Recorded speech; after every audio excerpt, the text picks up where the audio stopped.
வணக்கம் நண்பர்களே, வாழ்க மகிழ்வுடன் சிபிஎல் சிந்தனை களத்திற்கு உங்களை மகிழ்வோடு வரவேற்கின்றேன். தினம் ஒரு திரவியம் மனதுக்கும் உடலுக்கும். நான் ஏற்கனவே இந்த உறக்கத்தை பற்றி நிறைய பேசியிருக்கிறேன், தூக்கத்தை பற்றி நிறைய பேசியிருக்கிறேன் இல்லையா.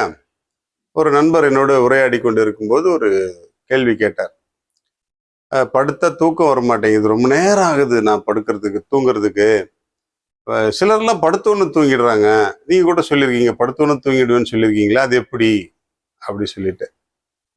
நீங்க உறங்கும் பொழுதும், குறிப்பாக உண்ணும் பொழுதும் உறங்கும் பொழுதும் வேற எதையுமே நினைக்க கூடாது அப்படின்னு சொன்னேன் நான். அது எப்படி நினைக்காம இருக்கிறது அப்படின்னு சொன்னார். இல்ல, அப்படி நினைக்காம இருந்தாதான் நீங்கள் உண்ணும் உணவும் உறங்கும் உறக்கமும் உங்களுக்கு உண்மையில் பலனுள்ளதாக இருக்கும். எதையாவது நினைச்சுக்கிட்டே சாப்பிட்டுட்டு எதையாவது நினைச்சுக்கிட்டே தூங்குனீங்கன்னா உங்களுக்கு ரெண்டுமே பலன் இல்லாம போயிடும் அப்படின்னு சொல்லி அவருக்கு ஒரு சின்ன சஜஷன் கொடுத்தேன். அப்போ தூங்கும்போது நம்ம கடவுளை நினைச்சுக்கிட்டே படுத்தா, சாமி கும்பிட்டு படுத்துட்டா தூக்கம் நல்லா வரும்ல அப்படின்னு அடுத்த கேள்வி கேட்டார் அவர். நான் அவருக்கு விளையாட்டாக தான் சொன்னேன், உறங்க செல்லும் பொழுது நீங்கள் கடவுளை கூட மறந்து விட்டு உறங்கணும் அப்படின்னு சொன்னேன் நான். என்ன நீங்க எப்படி சொல்லிட்டீங்க அப்படின்னாரு. உண்மை அதுதான். உறக்கம் என்பது உங்கள் உடலுக்கான ஓய்வு நேரம். அந்த ஓய்வு நேரத்தில் எந்த நினைவுமே இருக்கக்கூடாது. உலகத்தை பற்றியோ உறவுகளை பற்றியோ அல்லது உழைப்பை பற்றியோ அல்லது அடுத்த நாளுடைய கடமையை பற்றியோ, எல்லாவற்றிற்கும் மேலாக கடவுளை பற்றியோ கூட உங்களுக்கு எந்த நினைப்பும் இருக்கக்கூடாது. உறங்கும் பொழுது எல்லாத்தையும் மறந்துட்டு உறங்க போங்க, அப்போ உங்களுடைய உறக்கம் நிம்மதியா இருக்கும் அப்படின்னு சொன்னார். கடவுளை கூட மறந்துட சொல்றீங்க அப்படின்னு திருப்பி கேட்டார் அவரு. கடவுள் உங்களை நினைத்து கொள்வார்.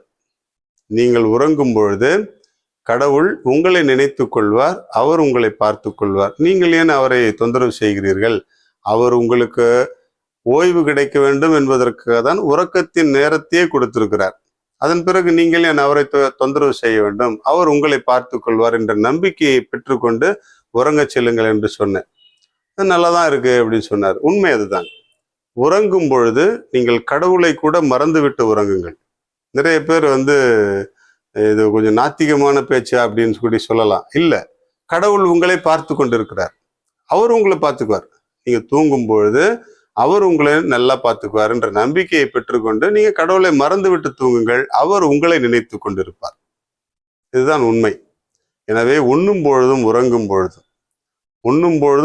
பொழுதும் தன்னை மறந்த நிலையில், தன்னிலை மறந்த நிலையில் நீங்கள் அதை செய்யும் பொழுதுதான் அது உண்மையான பலனை தரும். சரியா? அதனால உறங்குவதற்கு நல்ல நேரம் கொடுங்கள். நீண்ட நேரம் உறங்குவது தவறு, ஆனால் சரியான நேரத்தில் உறங்கி எழுவது மிகவும் அவசியம்.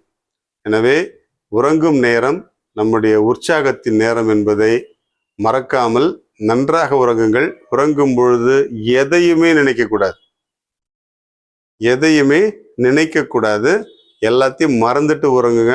கடவுளை கூட மறந்து விடுங்கள். ஏனென்றால் நீங்கள் உறங்கும் பொழுது கடவுள் உங்களை நினைத்து கொண்டிருப்பார். வாழ்க மகிழ்வுடன். வேப்பம்பழம் உடலில் உள்ள பித்தத்தை சமநிலைப்படுத்த உதவி செய்கிறது. வேப்பம்பழம் பயன்படுத்தி பலன் பெறுவோம். வாழ்க மகிழ்வுடன்.